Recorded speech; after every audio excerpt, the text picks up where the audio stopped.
Hi friends, இன்றைக்கி உங்களுக்கு எதை பற்றி பேச வந்திருக்கேன்னா, உங்களுக்கே தெரியும், இந்த கரூரில் நடந்த மாநாட்டில் பாவம் ஒரு 39 பேர் தவறிட்டாங்க.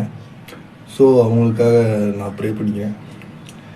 இதை பற்றி நான் கண்டிப்பாக பேசி ஆகணும்னு சொல்லிட்டு ஒரு முடிவில் தான் அந்த வீடியோ.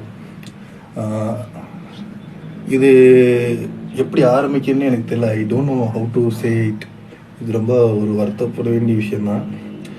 இப்போது ஆளாளுக்கு அவங்க மேலே டிவிக்கு மேலே குத்த சொல்கிறாங்க, டிஎம்கே மேலே குத்த சொல்கிறாங்க.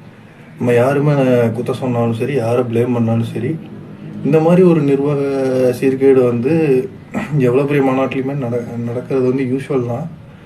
பட்டு இது சாதாரண விஷயம் இல்லை. ஒரு உயிர்ங்கிறது எவ்வளோ முக்கியம்னு உங்களுக்கு எல்லாத்துக்குமே தெரியும்.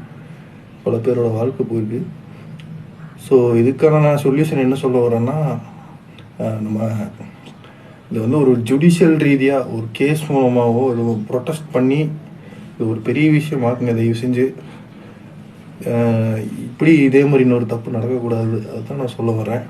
ஸோ ஒரு கோர்ட் கேஸ் மூலமாக இதை முடிஞ்ச வரைக்கும் ஷேர் பண்ணுங்கள். கரூர் ஃப்ரெண்ட்ஸ் யாராவது பொது நல வழக்கு போட்டு சம்மந்தப்பட்ட அதிகாரிகளோ அரசியல்வாதிகளோ அவங்க மேலே தக்க நடவடிக்கை எடுக்க இது மாதிரி இன்னொரு தப்பு நடக்கக்கூடாது. அதுதான் சொல்ல வரேன்.